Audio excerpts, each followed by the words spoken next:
I'm always worried about every kid. I'm worried about Idaho kids. Right now, for Idaho and in small town, anywhere you go, parents would not comprehend the percentage of kids that are vaping. Everyone vapes. If they were to go after every student who does it, they would have to go after the entire school.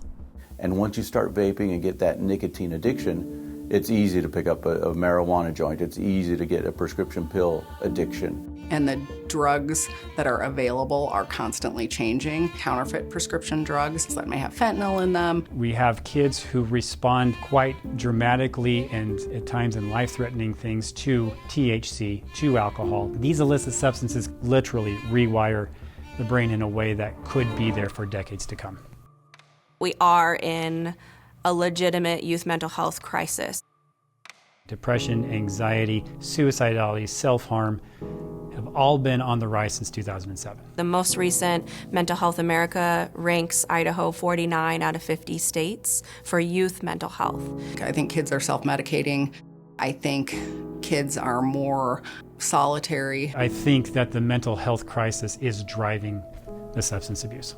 We started seeing kids having more and more mental health problems, and oftentimes that correlated with drug and alcohol abuse. And then in about a year's time, we had a couple of student suicides, and that was really hard. The adolescent brain is chaotic enough, but adding an exogenous neurotransmitter-like substance, it's a recipe for cognitive, behavioral, and psychological disaster. It's not a rite of passage. It's certainly easier to make bad choices now. You don't have to leave your bedroom to connect with bad people. And I think people are finally starting to realize just how extreme the situation is. I always think of it as those old arcade games where you're bopping the alligator heads, and there's like bop, bop, bop, and then just keep coming. But we have to get to a point where we're not just chasing alligator heads, where we're considering what's happening before that. Is the government going to fix this problem? No, they are not. We are not going to treat ourselves out of this problem. Can we start preventing it rather than just responding to the crisis? How do we make this the best possible place for kids? The idea until very recently was we need to get kids and families into the system to get them help. And we know that for most kids, the juvenile justice system does not provide better outcomes for them. If we can take the behavior, look at the underlying causes of the behavior, and help the whole family, we're going to have a much better result. Building strong connections between the school and the family. If students know that the school and the parents are working together, that people in the community care about them and support them, they're less likely to start into having substance abuse problems. This program here is a vision of what we should be doing across the entire nation. Everything we do every day is to give that next kid that next level of hope.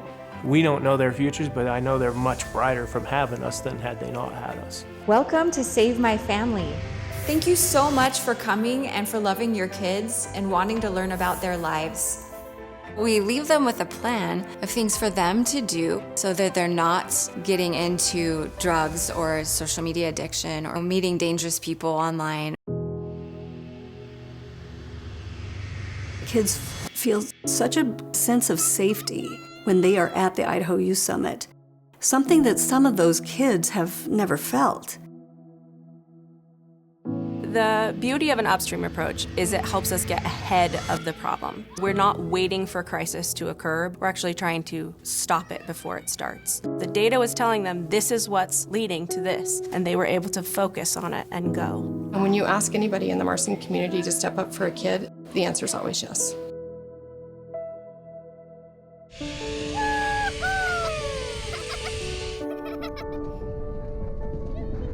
The power is in us coming together. There is no shame in asking for help. Parents are the #1 anti-drug there is. Spending time with your kids, knowing what your kids are doing, who they're with, keeping track of prescription drugs in your home. Build connection into your life. If you have kids, build it into their lives. Once you deal with the mental health crisis, that will greatly help the drug crisis. The best way for a school district to start addressing drug abuse issues really is in a community effort. Having family dinners and talking together, going outside and going for a walk. Make them feel seen, make them feel heard, and give them other resources so they don't feel like they have to resort to substances. You know what a good rite of passage is? Staying sober and using your full potential of your brain, chasing your dreams. That's your rite of passage. Kids are our best investment when it comes to creative ideas. And if we let them loose long enough to play out their ideas and communicate with one another, we would have a terrific momentum towards creating a drug and alcohol-free youth society in the state of Idaho.